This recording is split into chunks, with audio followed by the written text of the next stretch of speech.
반갑습니다. 저도 아까 이제 그 시연하는 거를 보면서 굉장히 잘하신다라는 생각이 들었어요.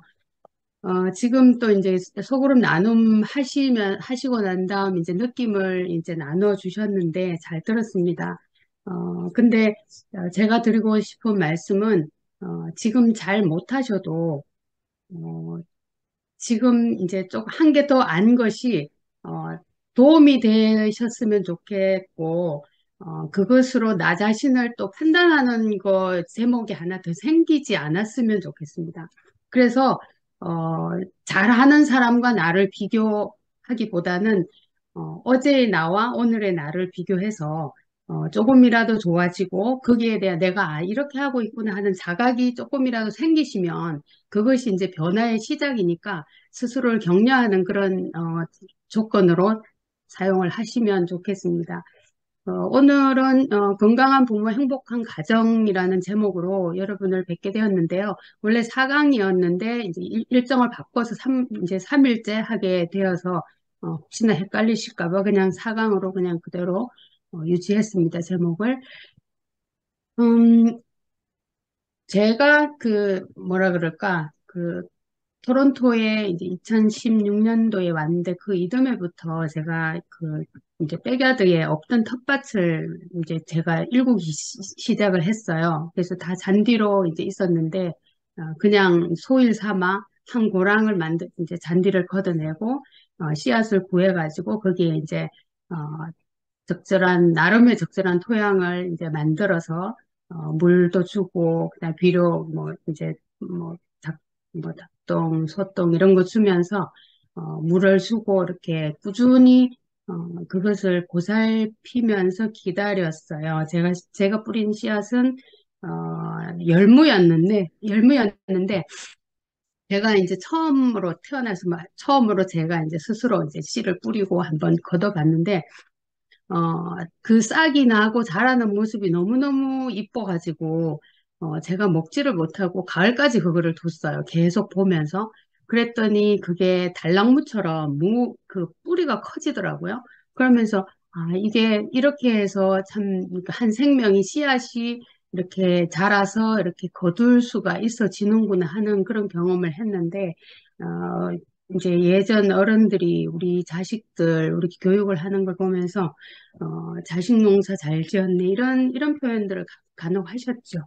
그래서 우리도 보면, 이제 우리 자녀 교육도 어떤 면에서 보면은, 참 농사랑 참 비슷한 것 같아요. 그래서 우리 이제 남녀 간에, 부부 간에 성적인 관계를 통해서 수정되고 출생하고 여기서부터 이제 기본적인 농사가 이제 시작된다고 볼 수 있는데, 적절한 토양과 물과 뭐 영양이 있어야 되듯이 공기가 있어야 되듯이 우리 자녀들도 원만한 부부 관계를 토양으로 삼아서 그렇게 자라기 시작하는 거라고 우리가 볼 수 있고 지속적으로 우리가 햇볕을 쬐어주고 물을 주고 또 필요한 영양소를 주는 것처럼 우리가 지속적으로 관심과 보살핌을 줬을 때 비로소 그 퀄리티 오브 자녀들 내지는 이 그 농산물도 마찬가지로 씨가 싹이 났다고 해서 다 자란 것이 아니라 적절한 영양소가 있어야 되고 토양이 있어야 그것이 자라고 또 제 역할을 해 나가는데 자녀들도 마찬가지인 것 같아요. 원만한 부부 관계가 토양처럼 되어져야 제공이 되어야 그걸 바탕으로 해서 이제 아이들이 자라가고 그다음 이제 믿어주고 지지해주고 기다려주는 부모의 그 인내를 어, 영양분 삼아서 아이들이 적절하게 시기에 맞게 자라간다고 볼 수가 있겠습니다. 우리는 다 이제 부모인데 조금 전에도 떻게 보면 우리 속에 이제 성장을 위해 우리 스스로도 성장을 위한 내지는 좀 더 나은 부모 역할을 하기 위한 그런 프로세스가 계속 진행이 되는 것 같아요. 어떤 걸 보면 나는 저렇게 못하는데 나도 해야겠다. 하는 마음도 있다가 하나는 알면서도 이걸 또 못했네, 또 실수했네라는 그런 체크리스트를 계속 가지고 있는 것 같아요. 그런데 우리 자녀들의 행복을 예측하는 가장 중요한 예측 변수가 무엇일까요? 부모들의 그 높은 인컴 수준일까요? 넓은 집일까요? 아니면 안정적인 삶의 그런 뭐 라이프 스타일 이런 것일까요? 물론 그것도 중요한 역할을 하는데 그것보다 더 중요한 것은 어떻게 보면 건강한 부모, 행복한 부모, 우리 부모가 건강하고 우리 부모가 행복하다 하는 그런 안정감이 어떻게 보면 아이들을 가장 행복하게 하는 그런 조건이 될 수가 있을 겁니다. 음, 제가 이제 상담했던 어떤 내담자 분 중에 한 분이 이런 얘기를 하셨어요. 자기는 어렸을 때 굉장히 부유하게 자라서 얼마만큼 부유하게 자랐냐면 어, 보통 사람들이 그 옷을 쇼핑하고 옷을 사러 다니는 것 같이 자기 부모님은 차를 사러 다니셨대요. 그 정도로 그렇게 부유하게 잘하셨대요. 상상하기가 좀 어려울 수도 있는데, 저도 그렇고, 그런 차를 이렇게 갈아서 타고, 몇 대를 두고 타고, 이제 그 정도로, 부유하게 자랐는데, 정작 성인이 된 자신은 사회적으로 뭔가 이렇게 어디 가서 다른 사람들하고 만나는 거라든지 아니면 뭔가 새로운 일을 시작할 때 굉장히 주저하고 굉장히 힘들다고 그래요. 그러는데 반대로 자기 남편은 굉장히 그 어렵게 자랐대요. 그래서 본인의 남편은 무슨 뭐 특별 활동 같은 뭐 음악 레슨을 받는다거나 운동을 한다거나 하는 것을 상상도 못할 정도로 그런 가정에서 자랐는데 지금 현재로 보면 자기 남편은 무엇을 하든지 굉장히 적극적으로 도전적으로 그렇게 해 나갈 수 있어서 자기는 그런 남편의 그런 특성이 너무너무 부럽다고 얘기를 하시더라고요. 근데 알고 보면 이 부인께서는 굉장히 부유한 집에 자랐지만 부모님이 그렇게 서로 정서적으로 굉장히 친밀감이 있거나 또 정서적으로 지지해주거나 하는 것이 없이 모든 머티리얼은 제공을 하셨다고 그래요. 근데 남편은 그런 반면에 정서적으로 굉장히 연결되고 그런 지지를 받으면서 자랐다고 얘기를 하는 걸 보면 비단 이런 극단적인 예를 들지 않더라도 아이들이 우리 부모님이 참 행복해 보여. 두 분이 참 잘 지내.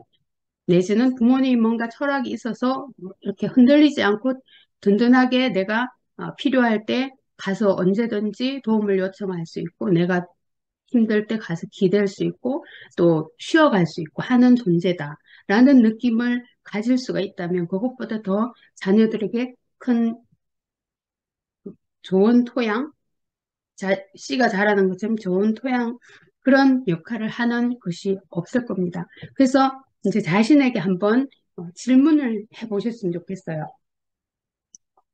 행복하신지. 나는 행복한가? 나는 지금 행복한가? 그래서 내가 부모 노릇을 하는 그것을 떠나서 제너럴리 내가 얼마나 내 삶에 만족하고 행복해 하고 있는지를 한번 점검을 해보시는 그런 계기가 또 되었으면 좋겠습니다.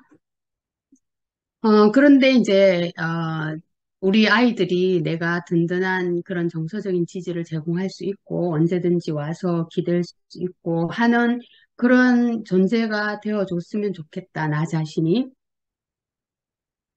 그런 생각은 우리가 다 가지고 있을 텐데, 왜 그것이 안 될까? 어떻게 보면 우리 부모가 그랬을 수도 있고 또 우리 자신이 어떻게 보면 정서적으로 불안정한 그런 면이 있다는 것을 우리가 이제 알 수가 있을 거예요. 대부분의 분들이 알 수 있을 텐데 뭐 늘 불안정하다는 아니지만 어느 한 부분이 내가 불안정해서 불편하다 하는 부분들이 있을 수 있는데 어떻게 보면 내가 자라면서 온 가족 내에서의 어떤 디스펑션한 그런 역동으로 인한 그런 문제를 내가 가지고 있을 수도 있다. 내가 인식하지 못할 수도 있고, 아니면 있어도 그게 큰 영향은 아닐 수 있다라고 생각하실 수도 있을 텐데, 어떻게 보면 그 성장기 동안 우리가 경험했던 결핍 경험들, 그런 것들이 치료되지 않은 상태. 예를 들면, 내가 충분한 사랑을 받지 못했거나, 내가 인정을 받지 못해 관심을 필요한 만큼의 그런 관심을 받지 못했고, 뭐 소속감을 느끼지 못해서 늘 좀 불안하고, 내가 뿌리가 없는 것처럼 그렇게 느끼는 그런 부분들이 있으실 수 있고, 또는 이제 부부 갈등으로 인해서 내가 정서적으로 불안정할 수도 있다.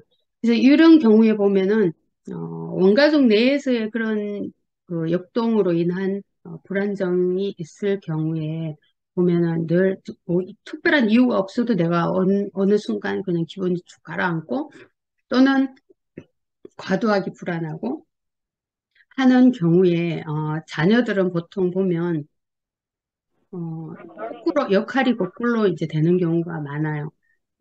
자녀가 오히려 부모를 걱정하고 자녀가 부모의 눈치를 보면서 엄마의 기분을 건드리지 않기 위해서 조심조심하고 노심초사하는 그런 경우들이 또 가끔 있어요. 또 그렇게 자라왔다고 얘기하는 분들. 그런 경우에, 어, 아이들에게 정말, 든든하게 내가 이렇게 받쳐줄 수 있는 그런 안정감, 이런 것들을, 일시적으로는 제공할 수도 있어요. 자녀를 위해서 이제 힘들게 힘을 내서 할 수도 있는데, 결국은 어느 순간에 가서는 그게 이제 한계를 넘었을 때는 자신이 이제 번아웃 되고, 힘들어서 지치고 하는 경우들이 가끔 있고, 그다음에, 부부 간의 친밀감은, 부모의 서로 간의 친밀감은 우리 자녀들의 정서적인 안정감의 초석인데 사실은 부부가 갈등이 사실은 없을 수가 없는데 그런 갈등이 일어났을 때, 발생을 했을 때 그것을 어떻게 처리하느냐는 굉장히 중요해요. 근데 이제 이런 경우가 있었는데 이제 아이가 중학생이었는데 부모님이 계속 좀 갈등 속에 이렇게 지내시다가 어, 어느 순간 이제 공식적으로 합의를 하기를 어, 너가 대학을 가면 우리는 이혼을 한다. 참, 이거 굉장히 슬픈 이야기인데, 이 아이한테 너를 대학을 보내고 나서 우리는 각자의 길을 갈 것이다라고 이제 에, 공식화시킨 일이 이제 생겼어요.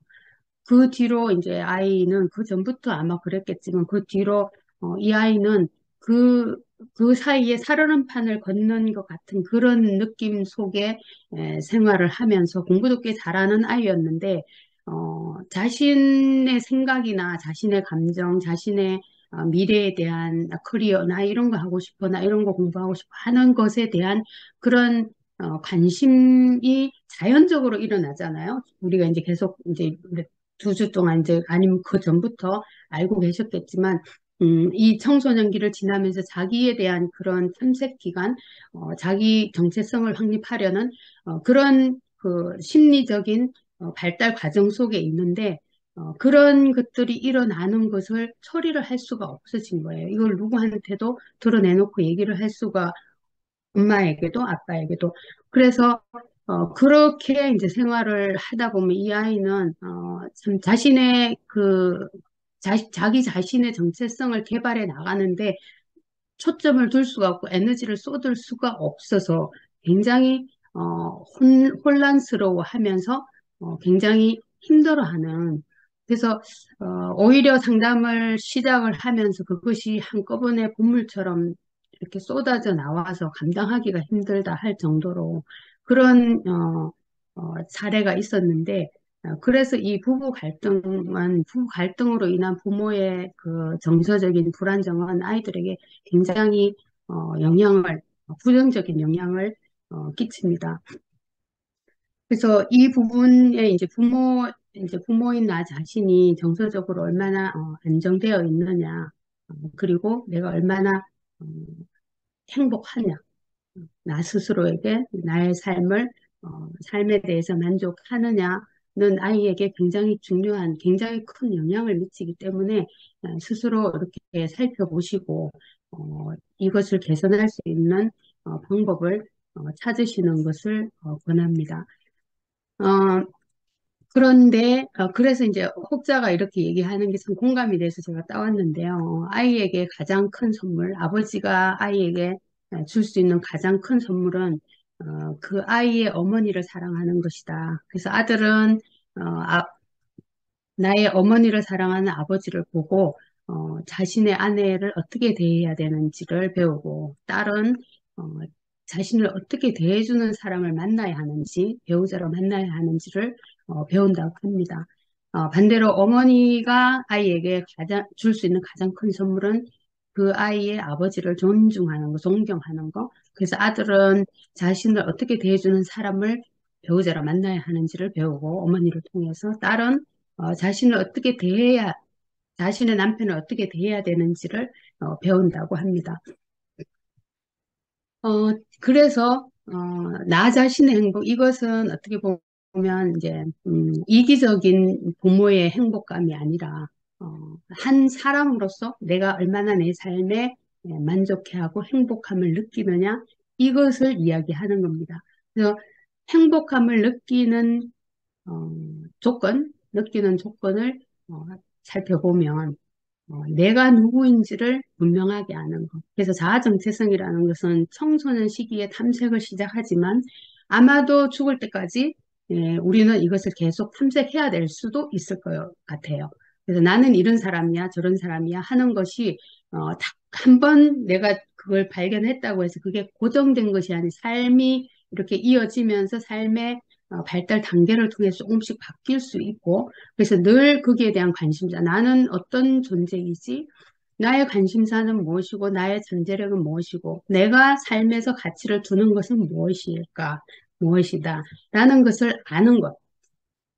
그리고, 그렇지만 일상을 살아가면서 우리 삶에서는 우리 마음대로 안 되는 것들이 굉장히 많이 있어요. 그 자체가 스트레스인데, 그런 상황이 생겼을 때, 그 스트레스를 내가 건강하게 대처할 수 있는 능력이 있느냐. 그리고 생산적인 존재로서의 역할을 하느냐. 그래서 이것은 뭐 직업을 통해서도 할 수가 있고, 가정에서도 할 수가 있고, 다른 커뮤니티에서도 할 수가 있죠. 그 어떤 곳에서 내가 생산적으로 뭔가를, 프로덕티브티를 가지고 뭔가를 역할을 하고 있느냐 하는 것과, 그 다음에 사회의 일원으로서 기여하고 있느냐. 그것을 나 혼자만을 위해서 살아가는 것이 아니라 사회의 일원으로서, 가족의 일원으로서도 되겠죠. 이것은 어떻게 보면 메슬로의 그 욕구 단계설의 가장 위에 있는 연결감이라고 볼 수가 있어요. 내가 다른 사람이랑, 다른 누구랑, 다른 어떤 존재랑 이렇게 연결되어 있다 하는 것을 느낄 때, 요 네 가지 것들이 이렇게 충족이 되어질 때 행복감을 느낀다고 합니다. 그래서 음, 여기서 우리는 이제 그러면 나는 누구인가를 좀 생각을 해볼 수 있으면 좋을 것 같아요. 이것은 개인으로서 나는 누구인가?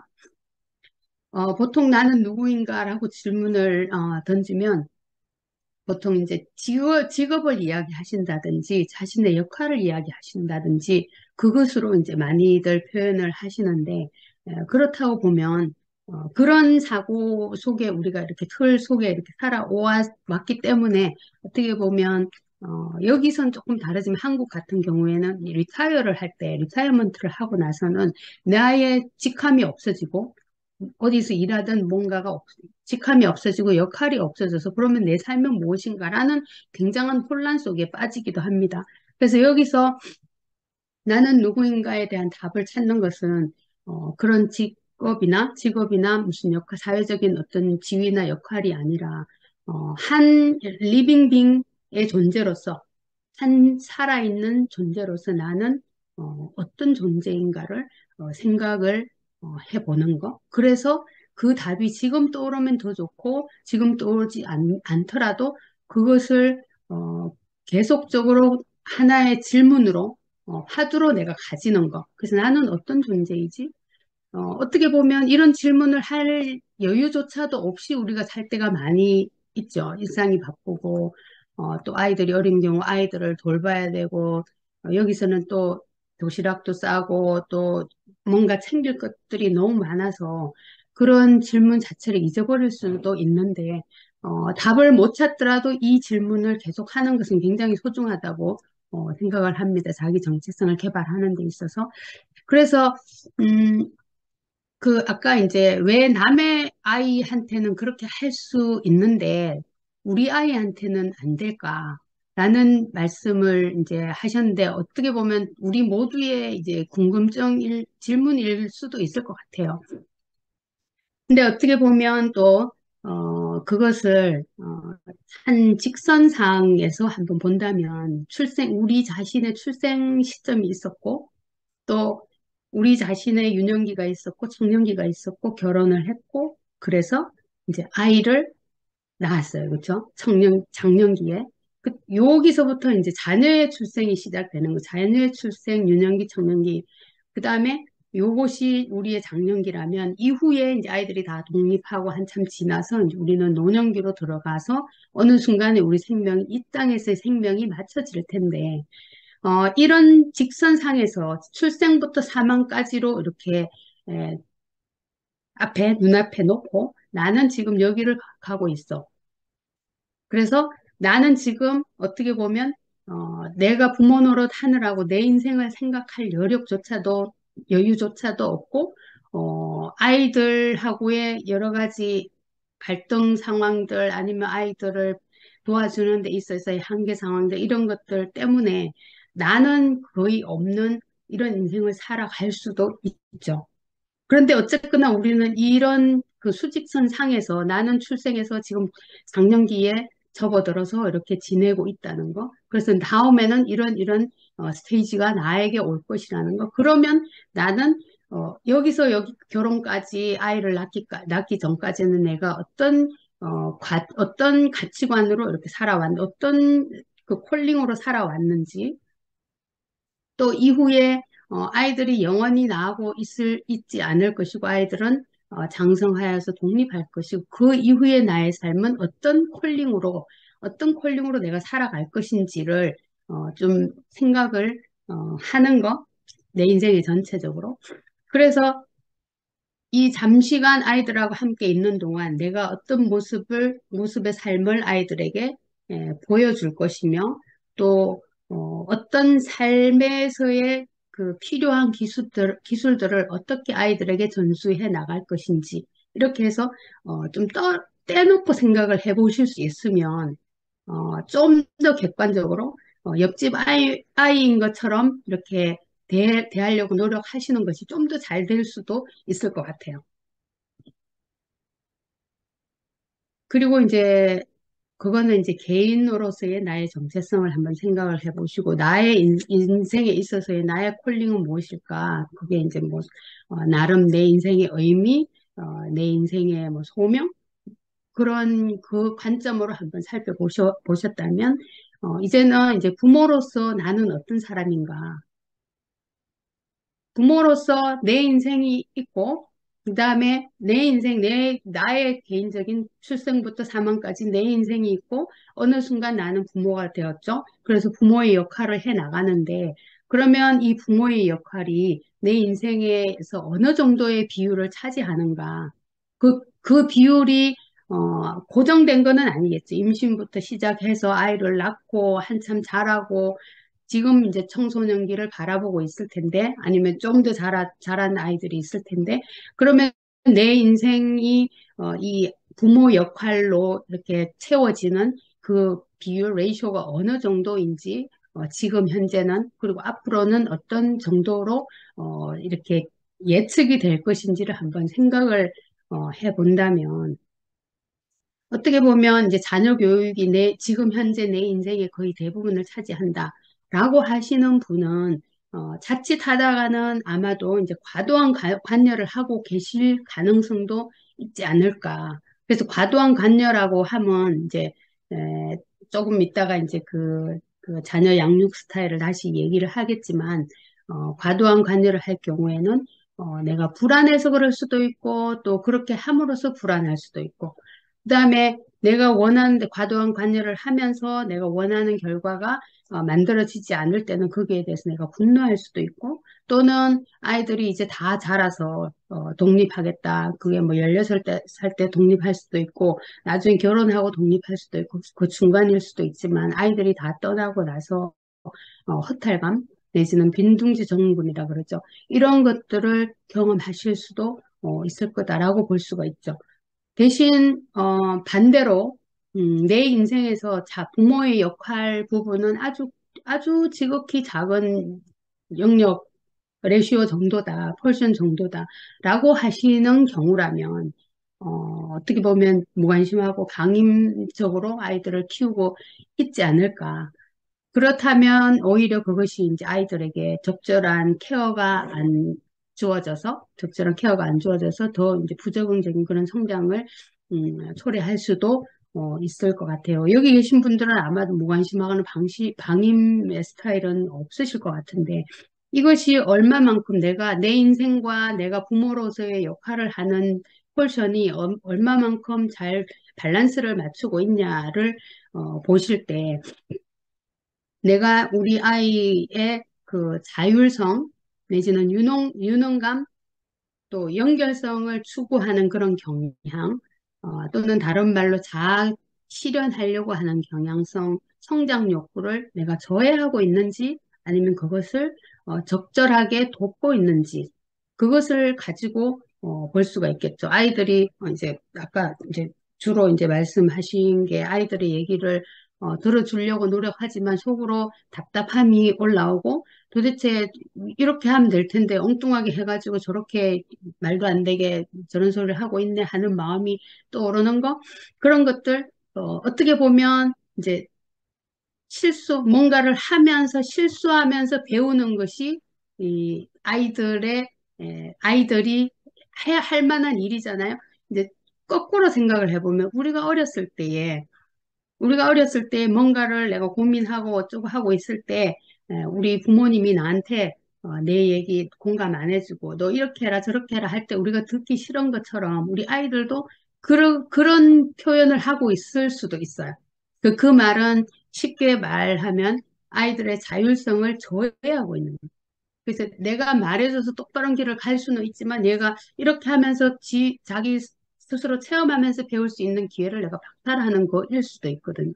그래서 오히려 그 관계 면에서 우리 엄마는 우리 아빠는 내가 얘기해도 무슨 소린지 이해도 안 하고 그냥 잔소리만 해 이렇게 해서 관계가 오히려 해쳐질 가능성이 있다는 거. 그래서 이 아이들한테 내가 얼마나 하느냐 하는 것을 이 자율성, 유능감, 연결성 이런 것들을 내가 돕고 있느냐, 조회하고 있느냐로 판단을 해볼 수 있겠습니다. 이것은 이제 네 가지 자녀 양육 스타일에 대해서 이제 설명을 해 놓은 건데요.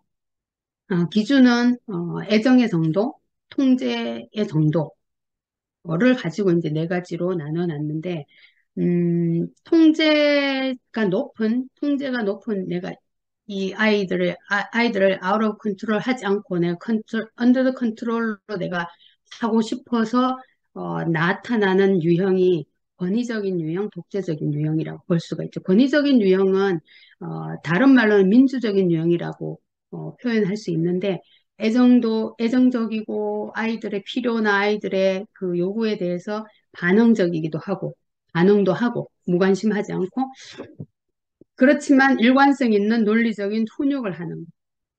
알아듣게 설명을 하면서 왜 그것을 하는 것이 옳은지, 왜 그것을 하는 것이 옳지 않은지를 알게 해주는 것. 그것을 민주적인 어, 유형이라고 볼 수 있고, 독재적인 유형은 전혀 그런 것 없이 그냥 규율과 엄격한 통제 이런 것만 있고 무조건적으로 그냥 따라해 하지 않으면 혼나. 이런 이제 방식이라고 볼 수 있는데 이렇게 될 경우에 아이들이 오히려 굉장히 통제를 받고 자랐기 때문에 반항적이 될 수도 있고 오히려 스스로 생각하지 않고 그냥 시킨 대로만 하려고 하는 의존적이거나 사회성이 부족하고 인간관계 어려움을 겪는 그런 자녀로 자랄 수가 있고 이럴 때는 그냥 내가 말했지, 너 그렇게 하지 말라 그랬지 하는 그런 말을 많이 하는 이제 그런 스타일이라고 볼 수가 있습니다. 근데 권위적인 유형은, 민주적인 유형은, 우리 같이 한번 얘기해볼까? 서로 컨플릭트가 생겼을 때 우리 같이 한번 얘기해볼까? 하고 쭉 이야기를 하면서 스스로 결론에 이를 수 있도록, 아이가 스스로 결론에 이를 수 있도록, 유도해 주는 거, 안내해 주는 거라고 볼 수가 있겠죠.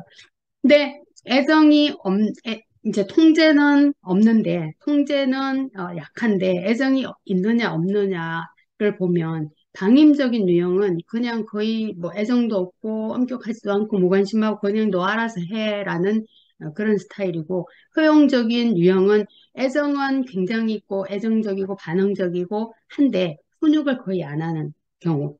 그래서 그냥 아이가 자신감은 높은데, 그 규율을 존중하면서 뭔가 이렇게 사회적으로 함께 해 나가는 부분이 약할 수도 있다고 볼 수가 있습니다.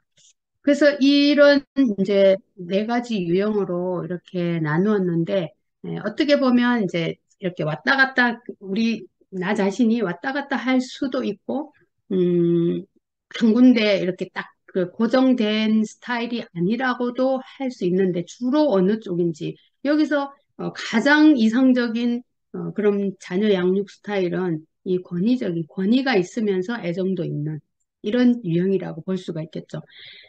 음, 그래서 그러면 이제 사회의 책임감, 자기의 일에 대한 자기 선택에 대한 책임감, 사회성도 있고 서로 부모와 대화하는 것이 습관적으로 이렇게 일상적으로 잘 되어 있기 때문에 의견이 다른 갈등 상황에서 대처하는 것이 훨씬 다른 유형보다 굉장히 유리할 수가 있을 겁니다. 그래서 이 부분은 사실 우리 부모님들하고 우리하고의 관계에서는 어, 드문 그런 경우일 수도 있는데, 그렇지만은, 한번 비교를 해보면, 우리 자녀의 양육 스타일과 부모님의 양육 스타일을 비교해 볼 때, 어떤 것이 비슷하고 어떤 것이 다른 점이 있다면 어떤 게 있을까?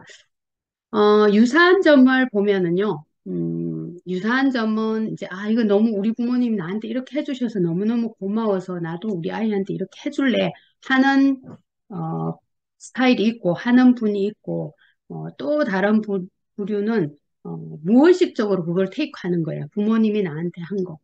그래서, 어, 말 없는 아버지, 그러나 책임감이 굉장히 강하신 아버지를 둔, 남자분이, 자신이 결혼해서 아이를 낳고, 자기가 이제 그거를 깨달았다고 얘기를 하시더라고요. 우리 아버지가 나는 우리 부모님, 좋은 부모님을 만나서 너무, 복이었고 너무 감사하다라고 이제 이야기를 꺼내셨는데, 에, 이제 그 감사하고 좋은 부모님이라고 표현한 것이 아버지가 굉장히 책임감이 강하셨고 아무리 힘들어도 힘들다는 표현 안 하시고 묵묵히 그 일을 감당을 하셨고 가정을 이렇게 서포트하기 위해서 그것을 하셨고 술을 먹고 집에서 술주정을 하신 적도 없고 집에서 폭력을 가하신 적도 없고 소리를 지르신 적도 없다고 그렇게 표현을 했어요. 그런데 이분은 자신도 이제 그런 부분을 테이크했는데 한 가지 자기가 답답한 것은 자기도 힘들 때는 아무 말을 못하는 거예요. 자기도 힘들다, 내가 피곤하다 이런 얘기를 어, 말을 안 하는 거예요. 어떻게 하는지도 모르겠고 또 해야 될 필요성도 못 느끼겠고 그래서 하는 일이 무엇이냐 하면 그렇게 힘들고 어려울 때 동굴을 파신대요. 그래서 동굴 속으로 들어가신대요. 동굴 속에 들어가서 얼마간을 거기 속에 계신다 그러더라고요. 그게 일주일이 될 수도 있고 어떨 땐 한 달이 되기도 하고. 그래서 그 속에 있다가 보면 그 동굴이 이렇게 없어진대요. 그래서 이제 나와서 이제 일상생활을 하면서 이렇게 하는데 그 아내분은 너무나 힘든 거예요. 그 부분이. 힘든 거 같은데 힘든 얘기는 안 하고 어떻게 도와줘야 될지도 모르겠고 그게 언제 끝날지도 모르겠고 이런 얘기를 하시더라고요. 그래서 이분은 어떻게 보면 아이가 있는데 아이한테 어, 어떻게 해줘야 될지를 모르는 거예요. 자기가 이렇게 그것이 경험이 없기도 하기 때문에. 그래서, 이 유사한 점이 좋아서 내가 따라하기도 하지만, 그냥 몸으로 배워서 따라하는 그런 경우들도 있다는 거. 그래서 다행히 이분은 거기에 대한, 이거는 아니다라는 인식을 가지셨기 때문에 거기서부터 이제 변화를 만들어 나갈 수 있게 되었죠. 그리고 다른 점이 있다. 부모님의 양육 스타일과 나의 양육 스타일이 다른 점이 있다면 그건 어떤 것일까? 이것도 마찬가지로, 부모님 이게 너무너무 이게 안 좋았기 때문에 나는 이렇게 할래 하고, 결정을 하고, 정도를 조절하면서 그렇게 반대 내지는 보완적으로, 보완적인 양육 스타일을 취할 수 있는데, 그 반면에 이거는 너무너무 싫었기 때문에 나는 절대로 이렇게 안 하고 이렇게 할래 하고 굉장히 반응적으로 하시는 경우들이 있어요. 그럴 때는 사실 내가 조절이 안 되고 오히려 극단과 극단으로 왔다 갔다 할 수 있기 때문에 그 부분은 우리가 조절할 수 있는 능력을 키우는 것이 사실은 중요해요. 왜냐하면 어, 나의 부모님처럼 하면 절대 안 되기 때문에 나는 그 반대로 해. 예를 들면 우리 부모님은 정서적으로 뭔가 채워주지를 않고 내가 필요한 것들을 서포트를 전혀 안 해주셨어. 그래서 우리 아이한테는 나는 정서적으로 지지해주고 모든 것을 서포트하고 모든 것을 내가 제공할래 하고 굉장히 노력을 하셔서 그기까지는 좋은데 본인이 번아웃 되시는 거예요. 내가 선택해서 이걸 조절하면서 하면 그렇게 번아웃 되지는 않을 텐데 반응적으로 하시기 때문에 그렇게 힘든 일들이 생기는데 어, 여기에서 이제 부모님의 스타일과 나의 스타일 어, 닮은 점과 다른 점 이 부분을 한번 이렇게 생각을 해보시고 어느 정도 내가 반대가 있다면 왜 내가 그걸 테이크해서 어느 정도 조절하고 있는지를 한번 생각해 보실 수 있는 그런 계기가 되었으면 좋겠습니다. 어, 아까 이제 행복의 조건 중에 나의 존재, 나의 아이덴티티를 아는 것이라고 하는데 그 중에 중요한 부분이 삶의 가치라고 볼 수 있습니다.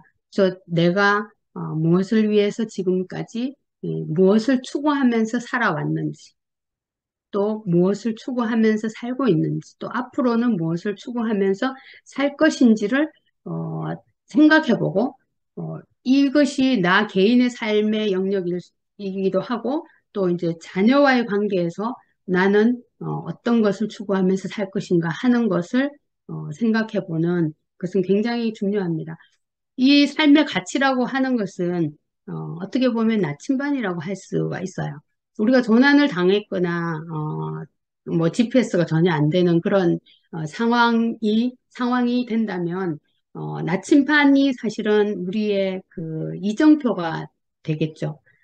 이 나침반조차도 없으면 뭘 가지고 방향을 잡느냐 하면은 북극성을 가지고 잡는다고 그럽니다. 북극성은 그 자리에 늘 거기에 있기 때문에 북극성을 방향으로 해서 이제 삶을, 방향을 잡아서 움직인다고 하는데, 이 삶의 가치는, 목표 행동을 내가 무엇을 할 것인지 목표를 세우는데 근거가 됩니다. 그래서, 목표 그 자체는 이 가치를 추구하기 위한 것이 되죠. 그래서 어떻게 보면 결혼 전에는 뭐라 그럴까 이제 이 삶의 가치가 분명하지 않은 경우 결혼 전에는 부모님을 중심으로 이제 살다가 결혼 후에는 남편이나 아내 자녀를 중심으로 이렇게 살다가 이제 아이들이 다 크고 나면은 어, 방향을 잃은 그런 공감을 느끼기도 합니다. 근데 이제 그동안에는 내가 나의 존재에 대해서 중요하게 생각을 안 하고 다 맞춰주고 다 내가 어, 따라가지고 다 예스 해주고 해왔기 때문에 이제는 이제 내가 나를 이렇게 보는 시점이 되었을 때는 내 가치관도 잘 모르겠고 내가 무엇을 느끼고 무엇을 하고 싶은지도 모르겠다. 그래서 평생 누군가를 위해서 살아온 나인데 지금 와서 이제 나를 생각할 때 내가 뭘 할 수 있을까? 참 난감하다, 공허하다 하는 이야기들을 간혹 하시는데 어떻게 보면은 이제 평생 누군가를 위해서 살아온 나인데 그것이 이제 희생이라고 볼 수도 있지만, 어떻게 보면 좀 더 이제 좀 딥하게 이야기를 하면, 갈등을 회피하느라고 그냥 내 거 다 양보하고, 어, 다 양보하고, 다 따라가지고, 또는, 인정 욕구, 이제 이거는 이제 마음속으로 동의 안 하실 수도 있어요. 근데 이제 그 내면 깊이 들어가 보면, 어, 내가 인정받으려고, 또는 갈등을 회피하려고, 그동안 나를 외면해온 나의 욕구나, 나의 바라는 것, 나의 감정을 외면해온 결과일 수도 있습니다.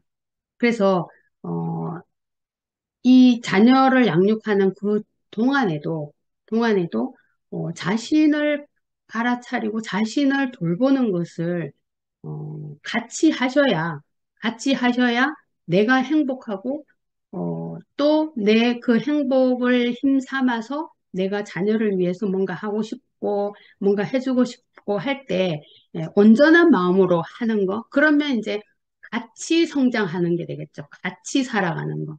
그렇지 않으면 너를 위해서 나의 모든 것을 내려놓고 부인하고 내가 너를 이렇게 서포트한다.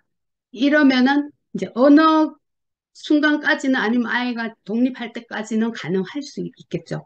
그렇지만 그 이후에 나에게 몰려올 그 공허함, 허탈감, 내지는 외로움, 고립감 이런 것들은 또 다른 것에 이제 보따리가 되는 거예요. 내가 해결해야 될 보따리로 내가 자꾸 쌓아놓는 게 될 수 있거든요. 그래서 그 중간에도 내가 나를 이렇게 좀 케어할 수 있는 그런 프로세스 내지는 그런 작업을 하실 수 있기를 원합니다. 그러면 아이들도 나중에 엄마랑 같이, 아빠랑 같이 행복해질 수 있는 거죠. 그래서 오히려 아이한테 불필요한 죄책감이나 불필요한 그런 미안함을 심어주지 않고 함께 조금 늦더라도 같이 갈 수 있는 그런 삶이 행복한 삶이라고 감히 말할 수가 있겠습니다.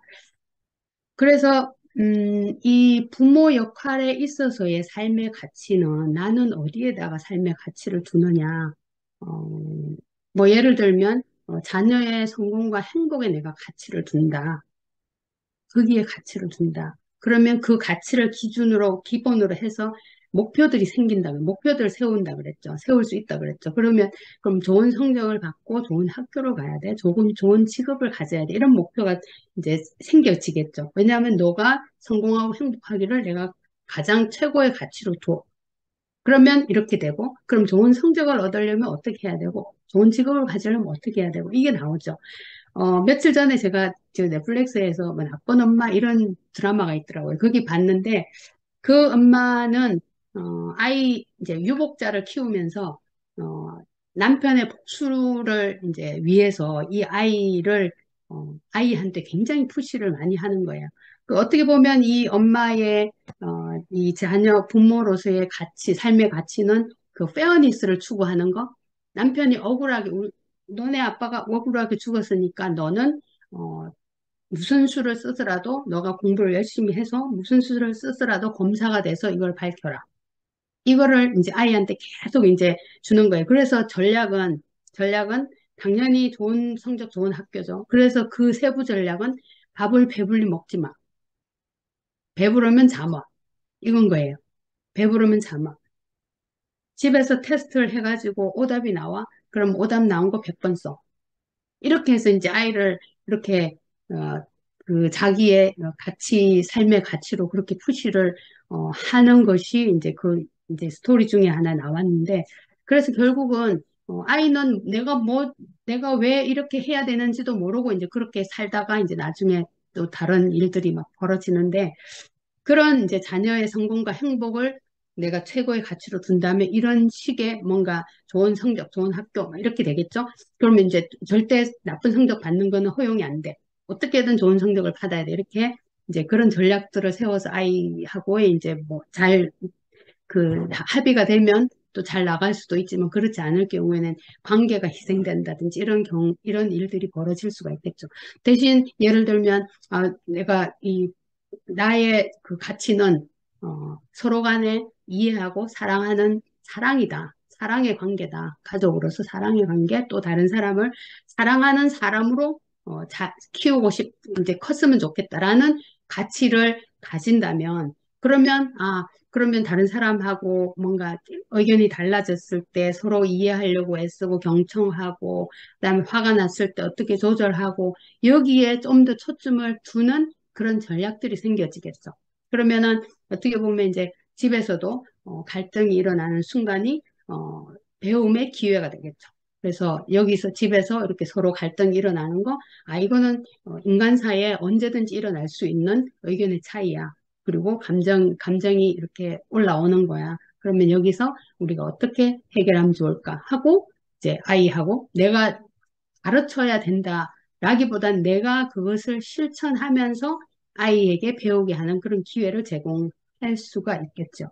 그래서 음, 부모인 우리가 행복한 것이 굉장히 중요한데, 내가 행복하려면 내가 누구인지, 내가 지금 인생 전체의 그 선상에서 내가 어디쯤에 놓여서 또 무엇을 추구하면서 살아가고 있는지, 아니면 살아가고 싶은지를 내가 클리어하게 이렇게 이해하려고 노력하고 이해하고 있는 것. 이것이 굉장히 중요한 그 초석이라고 볼 수가, 나의 행복의 초석, 우리 아이의 자녀들의 행복의 초석이라고 볼 수가 있겠습니다. 그래서 지금은 이제 그 소그룹 나눔 시간인데요.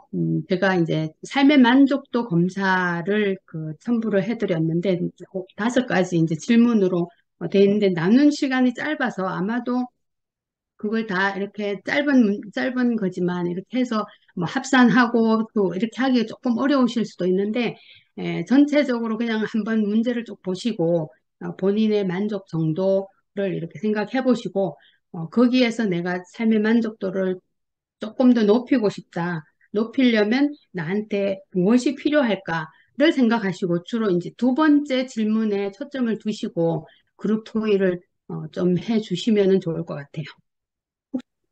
대체로 보면,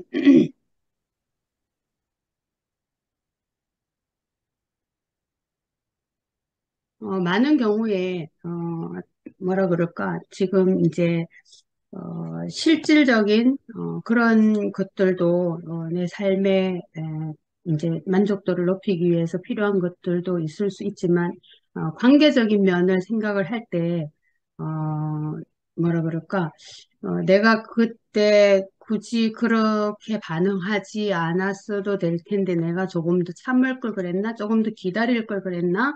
어, 근데 그때 너무 내가 감정이 올라와서 나도 모르게 불쑥 그 얘기를 했네, 아니면 그렇게 했네, 뭐 이런 후회하는 일들이 간혹 있을 수 있는데, 만약에 이제 그런 것들을 우리가 어, 이제 지금 그랬더라면 하는 것들을 할 수 있었다면 아마도 우리가 후회하는 것이 줄어들 수 있고, 우리가 선한 것에 이제 가치를 두는 그런 선택들을 좀 더 할 수 있을 것 같아요.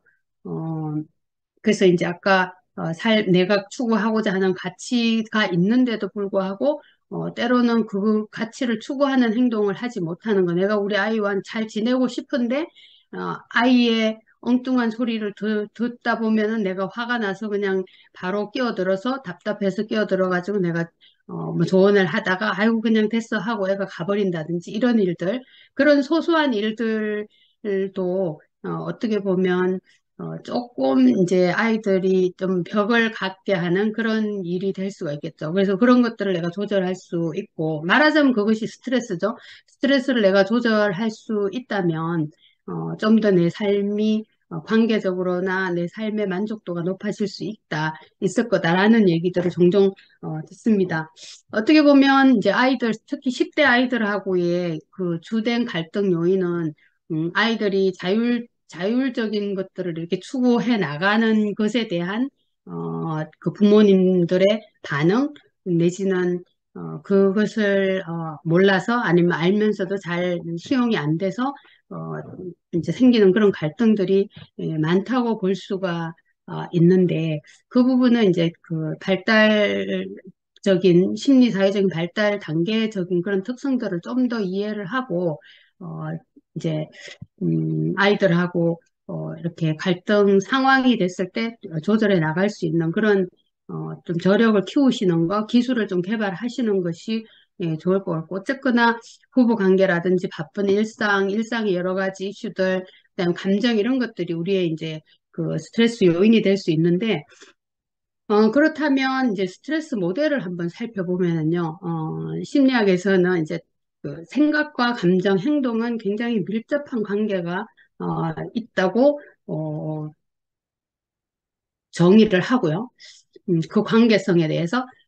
그 다음에 이제 어떤 사건, 우리가 살아가면서 이제 많은 그 사건들, 아주 뭐 큰 사건이 아니더라도 아주 그런 크고 작은 그런, 이슈들을 우리가 경험하게 되는데, 그런 이슈들 자체가 우리에게 스트레스가 되는 것이 아니라 그 이슈를 어떻게 해석하느냐에 따라서 그것이 스트레스가 될 수도 있고, 아무렇지도 않을 수도 있다는 것이 그 인지행동 치료의 기본 과정이고 이론의 기본인데 한번 예를 들어서 보면 어, 설정으로 보면 10대 아이가 아들이 딸이 학교를 갔다 와서 이제 자기 할 일을 하지 않고 무슨 게임을 계속하고 있어서 그것 좀 그만해라라고 이제 내가 참다가 얘기를 했다고 가정을 해봅시다. 그것이 이제 사건이에요. 발생한 사건이다.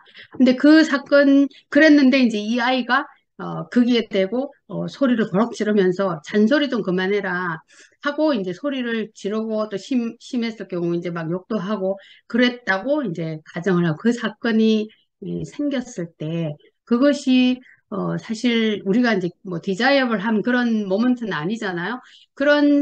그런 일이 딱 발생을 했을 때,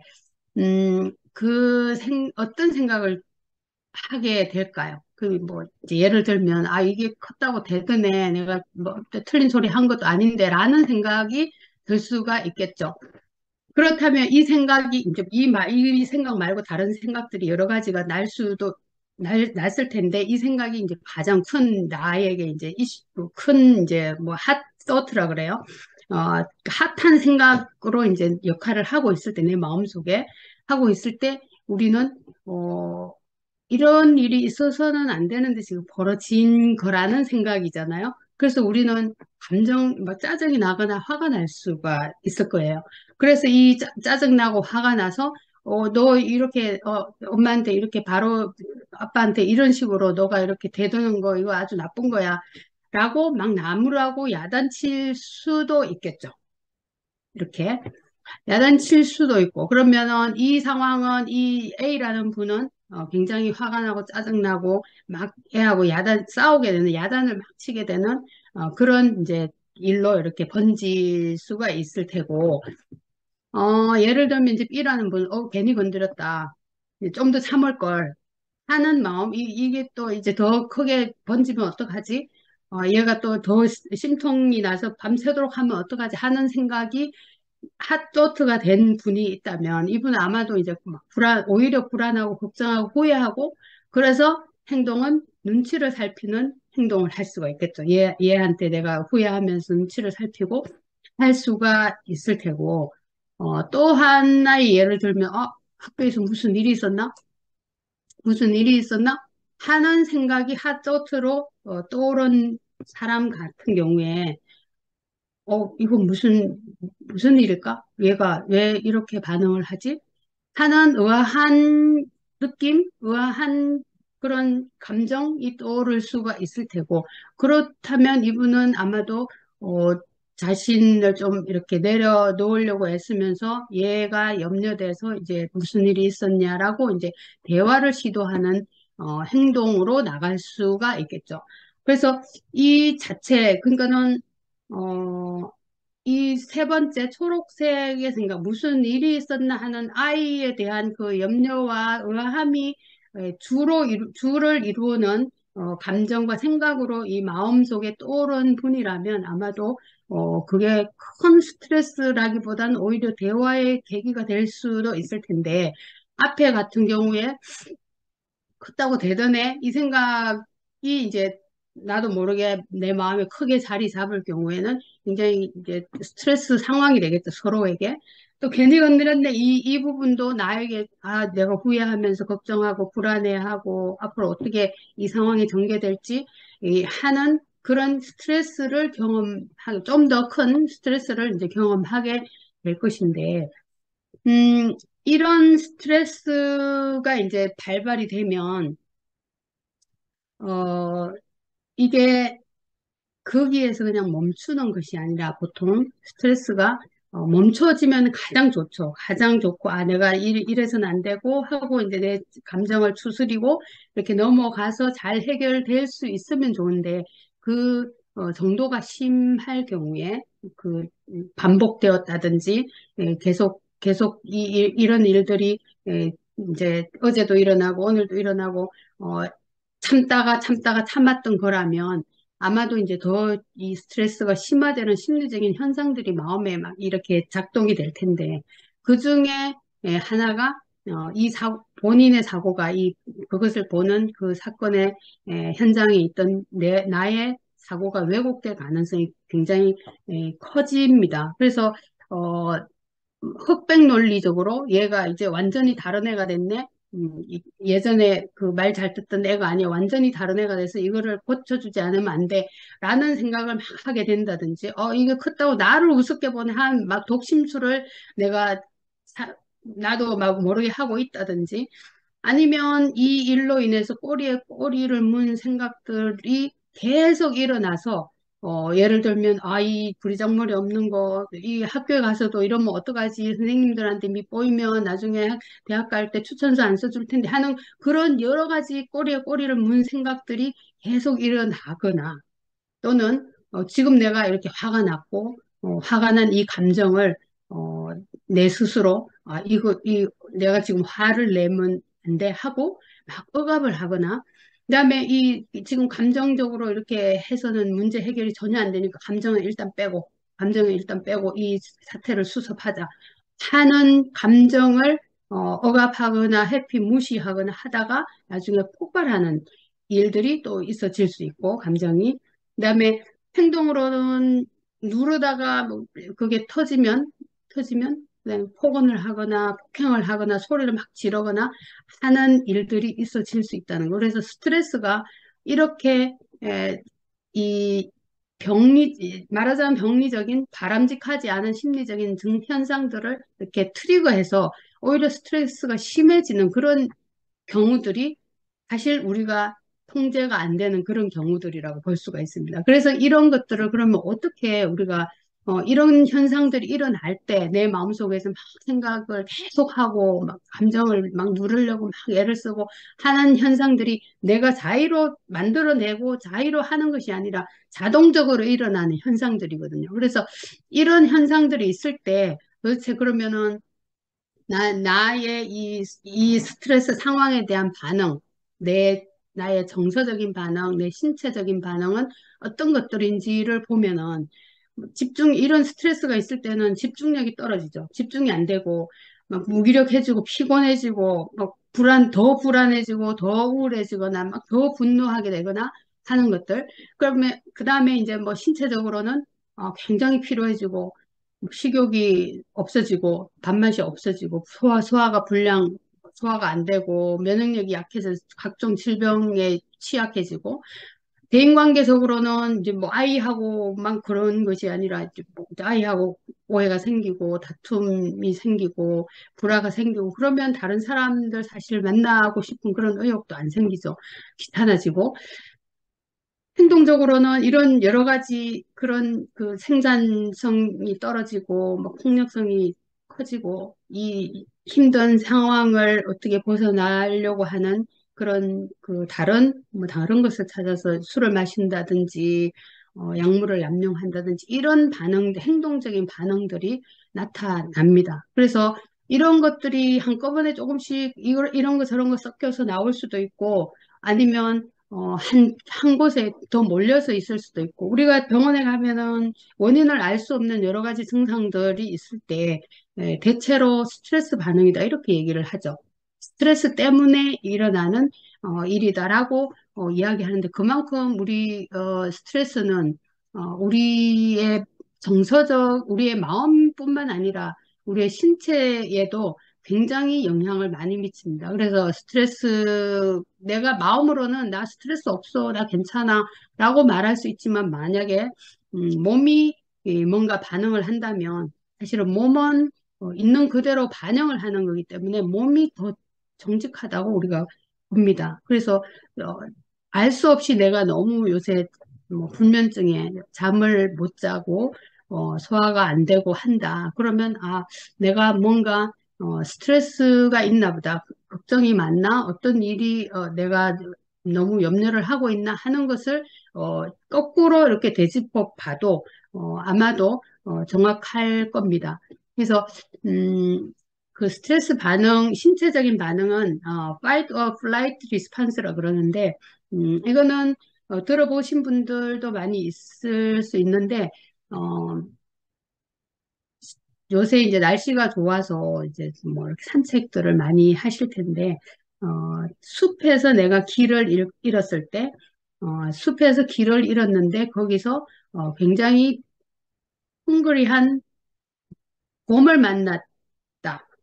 곰을 맞닥뜨렸다. 그래서 여기는 그런 뉴스가 별로 안 나오는데 제가 알버타에 있을 때는 간혹 그런 뉴스들이 나왔어요.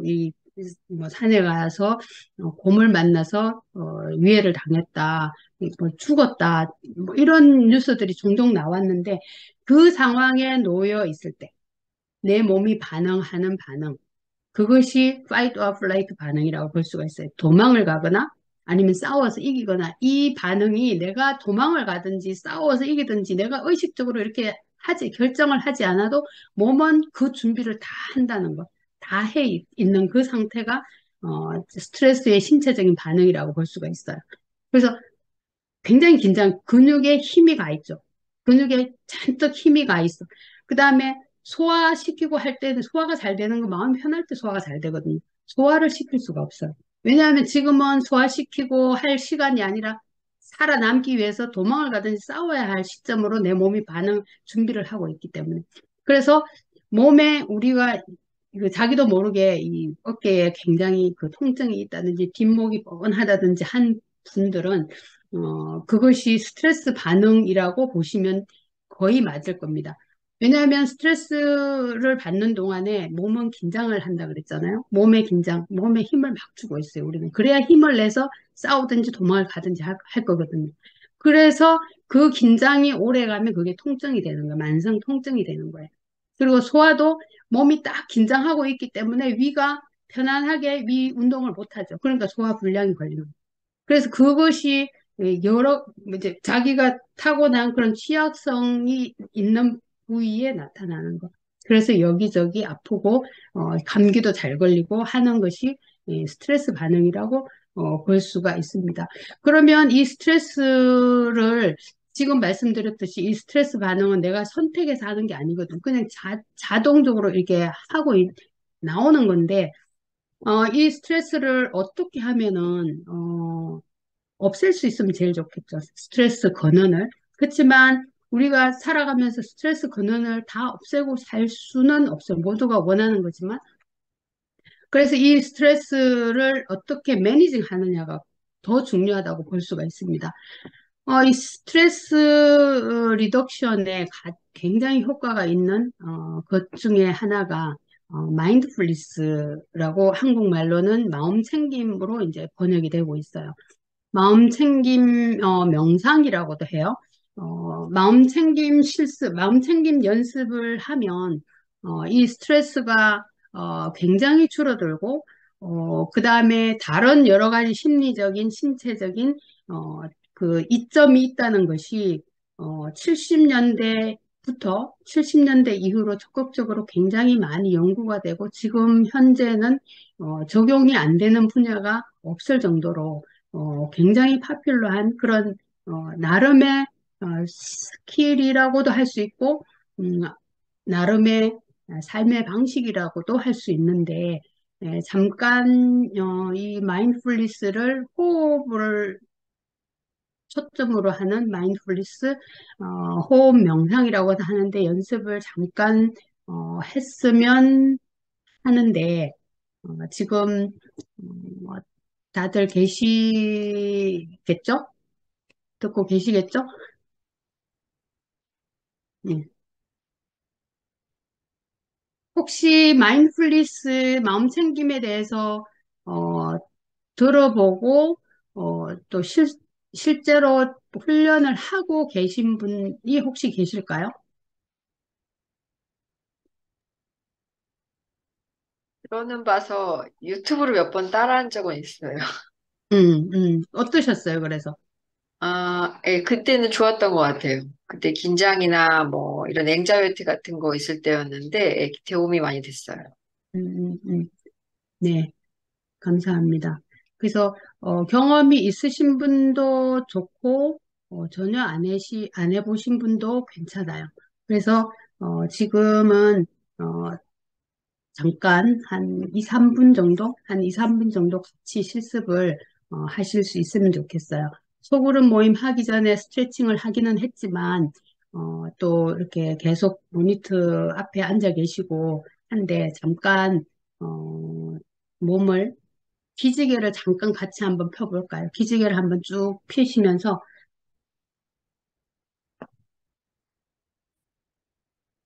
펴시면서 몸을 전체적으로 좀 스트레칭을 해주시고, 허리도 이렇게 한번 돌려보시고요. 설설 천천히 돌려보시고,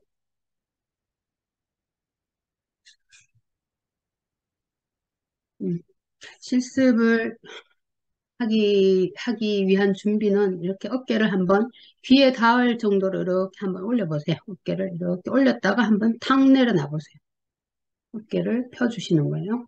어깨를 이렇게 올렸다가 이렇게 내려주시고, 의자에 앉으실 때 그 엉덩이를 의자 끝까지 밀어서, 엉덩이가 의자하고 닿게 해서 한번 이렇게 허리를 꼿꼿이 한번 펴줘 보세요.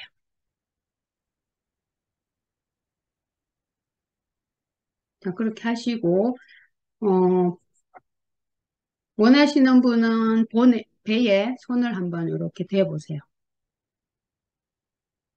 배에 손을 대보시고, 괜찮으시면 눈을 한번 살짝 감아보세요. 눈을 살짝 감은 상태로, 어, 내 주위의 초점을, 내 어텐션을 어디에 두냐 하면은 배에다가 둬보세요. 손을 배에 댄 분은 손하고 배하고 닿는 부분에 있는 그대로 주의를 한번 집중해 보세요.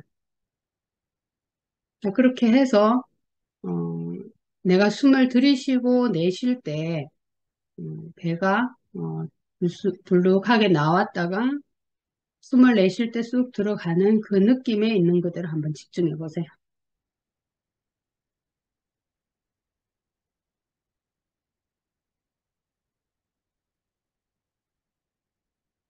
숨을 들이쉬기 시작하면서부터 중간 끝까지 그 느낌에 주의를 집중하시고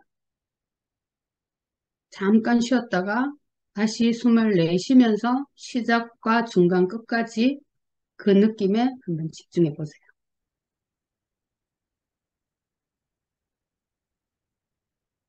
호흡을 세실 필요는 없는데 들숨의 시작과 중간 끝까지 집중하시고 1, 2초 쉬었다가 다시 숨을 내쉬면서 있는 그대로 처음 중간 끝까지 마치 내 배에 파스를 붙인 것처럼 그 느낌을 느끼는 것에 집중해 보세요.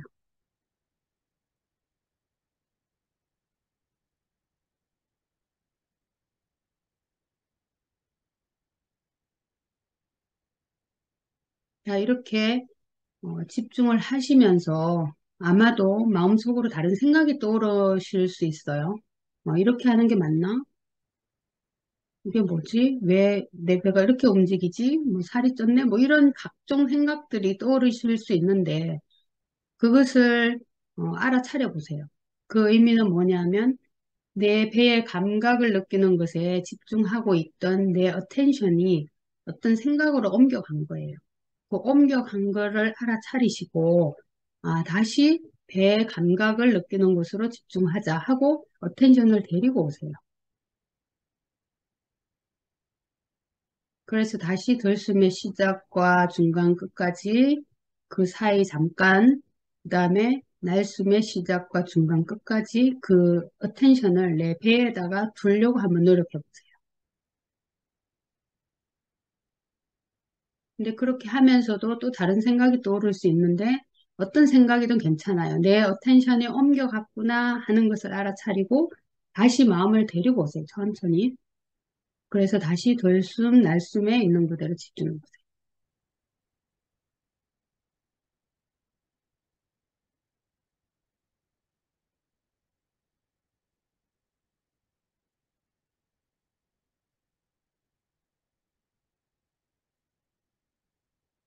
자, 이제 천천히 호흡을 두 번, 세 번 거꾸로 셋, 둘, 하나 하시면서 실습을 마무리해 보세요.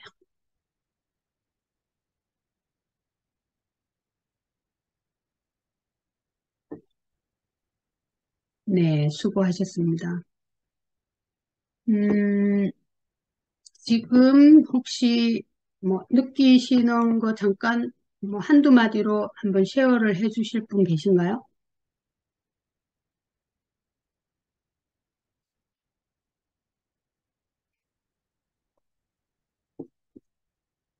자, 없으시면은 일단 넘어갈게요. 이 마음챙김 명상, 마음챙김 훈련은, 아까도 잠깐 말씀드렸듯이, 가장 그 기본적인 효과는 집중력의 향상이에요. 집중력이 높아지고, 심리적으로 편안해지고, 또 행복감, 그다음에 정서지능이 높아지고, 창의력, 그다음에 그 뇌가 더 활성화되는 거, 이런 장점, 긍정적인 그런 긍정적인 면을 더욱 증진시키는 그런 효과가 있고, 그다음에 충동성, 우리가 감소시키고 싶은 거, 충동성, 공격성, 스트레스, 우울증, 불안, 강박증, 중독, 섭식장애 이런 불면증도 마찬가지고, 당뇨 증상도 줄어들고, 심장 질환이 완화되고, 만성 통증이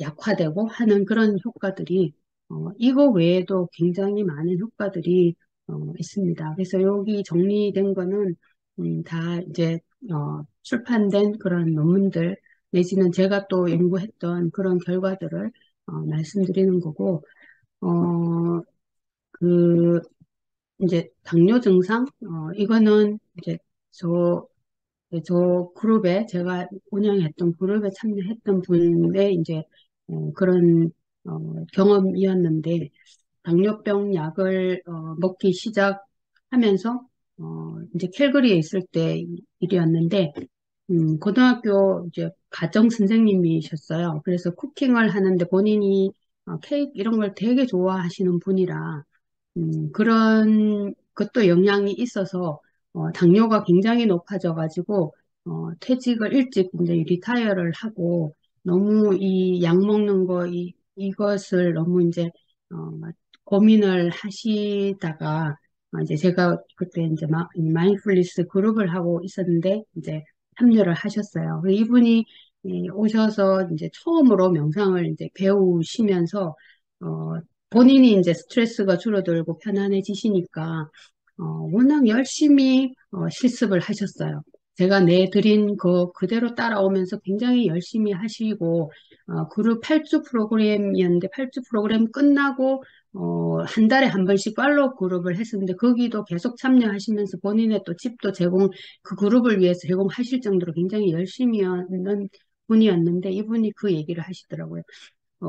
이렇게 어, 명상을 꾸준히 하면서 자기가 당뇨 수치가 낮아져서 약을 안 먹게 됐다라는 이야기를 하시면서 제가 이쪽으로 이사 올 때 제가 말도 안 했는데 추천서를 써주시더라고요. 그래서 저는 사실 그때 그 추천서를 어디에 뭐 어떤 용도로 쓸지 사실은 몰랐거든요. 근데 그분이 그렇게 해주실 정도로 본인이 열심히 하신 것도 있지만, 아, 그래서 이 면역력이 증진된다. 이 면역력 증진되는 거는 이게 그 뭐지, 그 혀 밑에 침을 분석을 해서 스트레스 호르몬이 줄어드는, 코티졸이 줄어드는 그를 통해서 이제 출판된 논문인데, 그것이 아, 당뇨 증상, 이런 증상에도 효과가 있구나 하는 것들을 이제 제가 직접 이제 듣고 체험을 한 그런 겁니다. 그래서, 음, 그러면 이 마인드풀니스가 뭐냐 하면은 조금 전에 하신 것처럼 하는 게 이제 기본 시작이에요.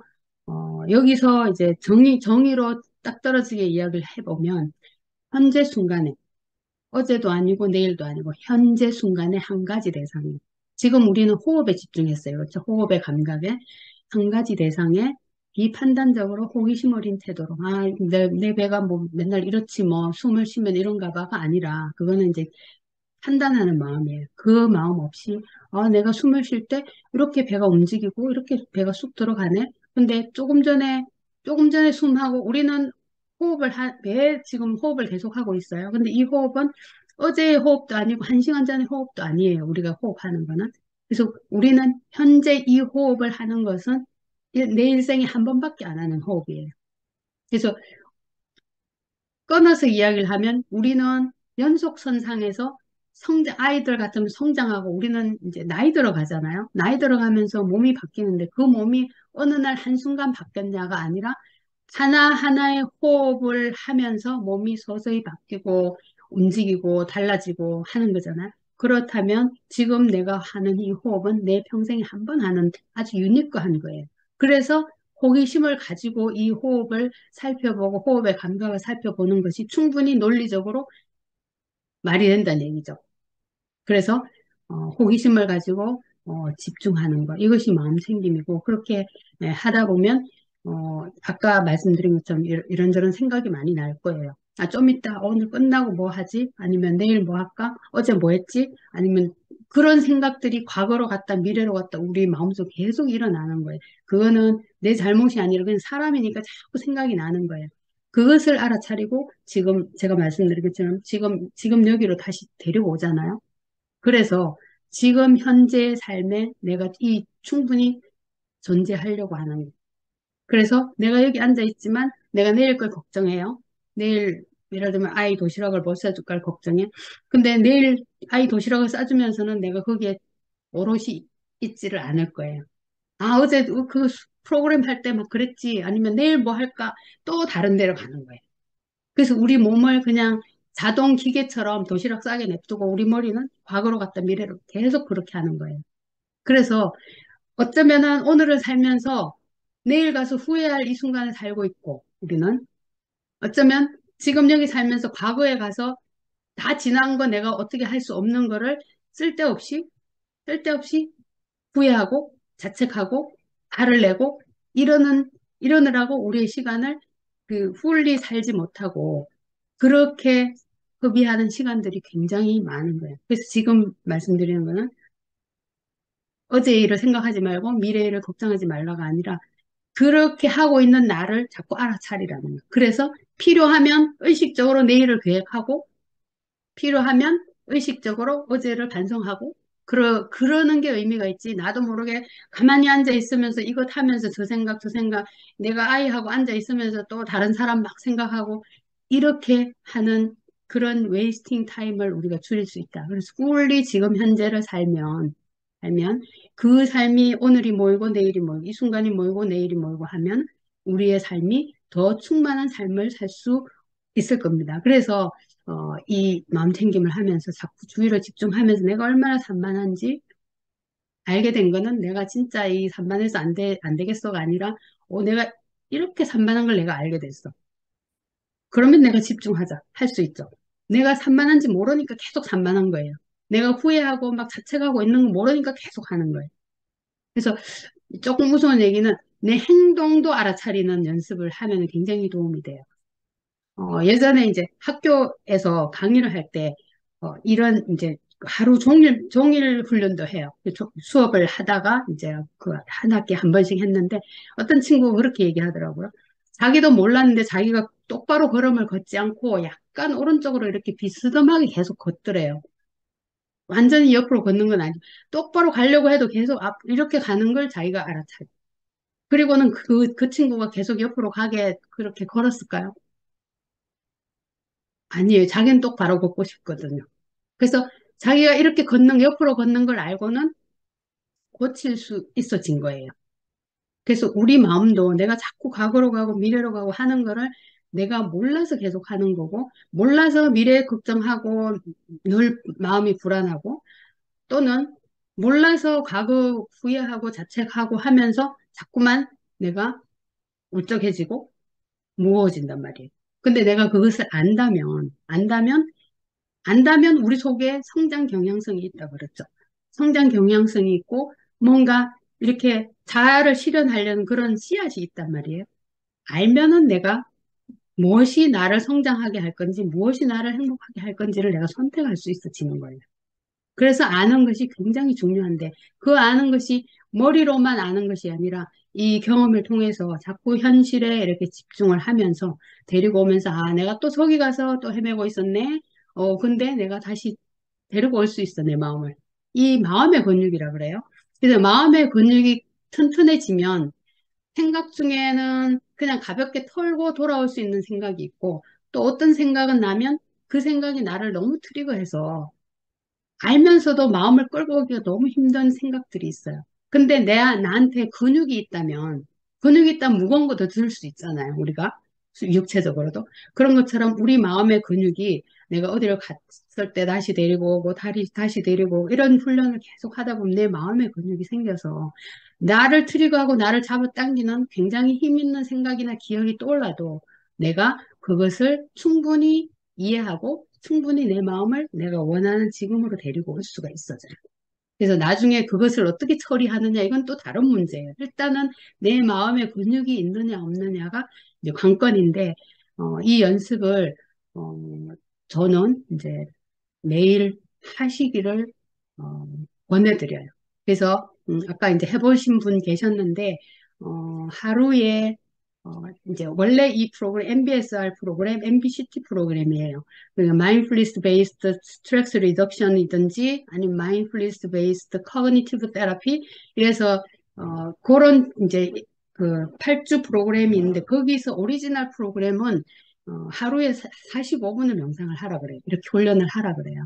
근데 사실 45분 하려 그러면 굉장히 큰 마음을 먹어야 돼서 오히려 못하게 하는 그런 장애물이 될 수도 있어요. 이 프로그램이 이제 시작한 것, 세팅된 거는 굉장히 시리어스한 분들을 대상으로 시작을 한 거예요. 그래서 그분들은 얼터너티브가 없는 거예요. 그래서 하신 거예요. 그러면서 굉장한 효과를 경험을 하신 거죠. 그래서 말기 암 환자들이라든지 아니면 우울증이 계속 재발하는 분들 같은 경우에는 MBCT를 한 거고 말기 암 환자들 같은 경우 MBSR을 한 거예요. 스트레스 리덕션을 한 거예요.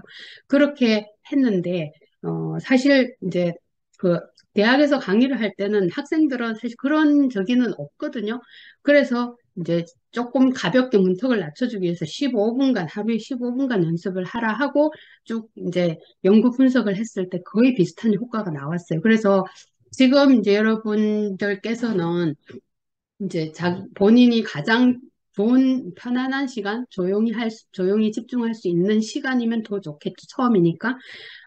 그래서 한 5분, 처음에 5분으로 시작하시고, 조금씩 시간을 늘려서 10분, 15분 이 정도로 해서, 가능한 한, 매일 하실 수 있으면, 다음에는 혹시 뵙게 됐을 때는 아마도, 이런 거 경험했어요. 라는 이야기들을 하실 게, 제가 묻지 않아도 하실 게 굉장히 많을 거라고 저는 생각을 해요. 그래서, 이렇게 하시면 스트레스가 줄어들고, 어, 이 매니징 하는 힘이 굉장히 커지실 거고, 그 다음에, 대인 관계도 굉장히 좋아지실 거예요. 나를 알아차리기 때문에. 아까 이제 말씀하신 거, 우리 아들 얘기를 들으면, 남의 아들처럼 내가 이렇게 그게 안 된다. 바로 막 얘기해주고 싶고, 그건 아니라고 말해주고 싶은 거, 그거를 어, 이 연습을 많이 하시면 이야기를 하다가 내 마음속에 막 이야기하고 싶은 마음이 떠오르는 거를 내가 알아차릴 수가 있어요. 근데 나는 내 가치는 나는 우리 아들하고 잘 지내고 싶은 거죠. 그리고 아들의, 정말 아들의 안녕을 원하는 거예요. 행복을 원하는 거죠. 그러면 내가 생각할 여유가 생기는 거예요. 내가 지금 얘기할까? 아니면 그냥 계속 들을까? 더 경청을 할까? 이런 여유가 생기는 거. 바로바로 반응하는 것이 아니라 내가 알아차릴 수 있기 때문에. 그래서 그 부분을 생각을 하시면서 일단은 이제 나의 건강과 나의 행복을 위해서 일단은 연습을 해보자 하고 시간을 세팅을 하시고 그렇게 연습을 해보시기를 일단은 권할게요. 뒷부분에 이제 자연 명상을 연습을 조금 하려고 그랬는데 시간 관계상 할 시간이 없을 것 같고 이 부분은 자기에 대한 그 사랑하는 마음을 이렇게 키워가는 그런 효과를 어, 이제 볼 수 있는데 거기서부터 시작해서 다른 사람을 사랑할 수 있는 힘도 거기서 생겨요. 내가 사랑해야지가 아닌 거예요. 내가 나를 사랑하고 나를 케어하다 보면 그 힘이 심리적인 힘이 생기는 거죠. 그래서 어, 혹시 다음에 기회가 되면 한번 해보도록 하고요. 그래서 우리가 이제 그 이전에 어렸을 때의 뭐 경험, 뭐 상처 아직 해결되지 않은 것들이 혹시 있는 경우 아니면 그게 꼭 크지 않더라도 작은 것들이라도 그런 것들이 있을 수 있는데 그럴 때 지금 뭐 부모님한테 그걸 지금이라도 해내라 할 수도 없고 또 뭐 돌아가셨을 수도 있고 한데 그런 부분은 나에게 이렇게 쌓여있는 내가 묻어뒀던 상처, 치유되지 않은 상처라 그것이 곰고 또 건드려지면 아프고 하는 부분들이 있을 수 있는데 그 부분들을 해결하는 방법은 어, 그 자신을 자꾸 위로해주고 안아주고 내가 화가 나는 거 그것도 내가 좀 인정을 해주고 너 지금 화내면 안 돼. 지금 이 상황이 네가 화를 낼 거야 하고 또 다른 그 나를 판단하는 그 역할을 내가 하지 말고 나를 그야말로 있는 그대로 안아줘. 너가 화가 날 만하니까 화가 났고 너가 불안하고 걱정할 만하니까 너가 걱정한 건데 그래 그래 괜찮아 하고 우리가 지금 연습하는 경청을 나한테 해주는 거예요. 나한테 해주고 그리고 내가 펄펙한 부모가 아닌 건 내가 알지만 그래도 내가 내 한계 내에서 내가 정말 노력하면서 지내왔구나. 참 기특하다. 라고 나를 좀 칭찬해 주시고, 그 다음에 좀 나한테 이제 도우를 보시고, 말로 하실 수 있으면 더 좋죠. 완벽하지 않아도 괜찮아. 사랑한다. 수고했다.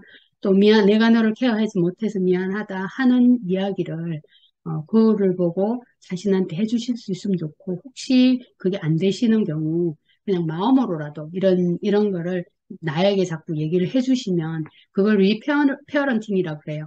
그렇게 하면서 나의 그 상처받은 내 내면의 내면의 에, 그 자아를 좀 위로해 주시고 격려해 주시고 하면 나도 거기서 힘을 얻고 내가 툭툭 털고 일어날 수 있어지거든요. 그래서 그런 것들을 좀 연습하시면 좋겠고 여기는 이제 제가 꼭 말씀드리고 싶은 것 중에 하나이긴 한데, 다음 시간에, 다음 주에 아마도 정서 관련한, 그 코칭을 하실 거니까 의사소통 관련해서 거기서 충분히 배우시면 좋겠고, 딱 두 가지, 한 가지, 아이메시지는 이미 아실 텐데, 이것도 내가 아이메시지 해야지 하면서도 너는 하고 나올 때 그거 내가 알아차리시고 그때라도 고치시면 돼요. 다시 시작하시면 되고, 아니고, 다시 말할게 하고 하시면 되는데, 샌드위치 방식을 꼭 적용을 하시면 좋을 것 같아요. 뭔가 애한테 말하고 싶을 때, 그거부터 이야기하지 말고, 너가 이런 거 잘해서 엄마가 참 고마워, 기뻐.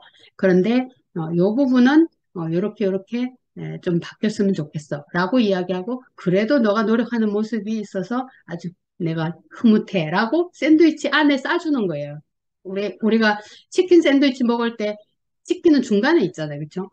그걸 빼고 빵만 먹지는 않거든요. 그런데 이 치킨 샌드위치 먹을 때, 치킨 맛있다지, 빵 맛있다는 보통 잘 안 하거든요. 그래서 이렇게 싸서 중간에 얘기할 때 아이는 귀를 열고 듣고 그 중간에 핵심적인 것들은 내가 그 아이한테 전달이 되고, 전달되는 방식은 다음 시간에 또 배우시고 밑에 참고하시고요. 하여간 긍정적인 것으로 싸서 중간에 변화되었으면 하는 부분을 전달을 하시면 아이한테 상처도 주지 않고 판단한다는 그런 느낌도 덜 주면서 엄마의 바람, 아빠의 바람을 정확하게 전달하실 수 있을 걸로 어, 생각합니다. 여기까지 제가 준비한 거 말씀드렸고요. 혹시 질문 있으시면 잠깐 질문을 받으실, 네, 질문 있는데요. 네, 네, 마음 챙긴 실습이 너무 좋은 것 같아요. 근데 최대한 효과를 보고 싶은데 네, 횟수가 중요한 거예요? 아니면 아까 45분까지 연습하신다 그러셨는데 네, 그 시간이 중요하신 건지, 그리고 꼭 눈을 감아야 하는지, 네. 음, 음, 음. 사실은 이제 횟수가 더 중요해요. 이거 음, 레귤러하게 내 삶의 한 파트로 끼워 넣고 내가 하는 거. 그래서 삶의 루틴으로 세팅을 하시는 것이 더 중요하고요. 그러면서 서서히 시간을 늘려가시는 거. 그것이, 좋은 방법이에요. 처음부터 45분 하실 수 있으면 하시면 돼요. 하시다 보면 1시간이 금방 가요. 그래서 그렇게 하시면 되겠고, 그 다음에 꼭 눈을 감아야 되냐? 눈을 감기가 어려우신가요?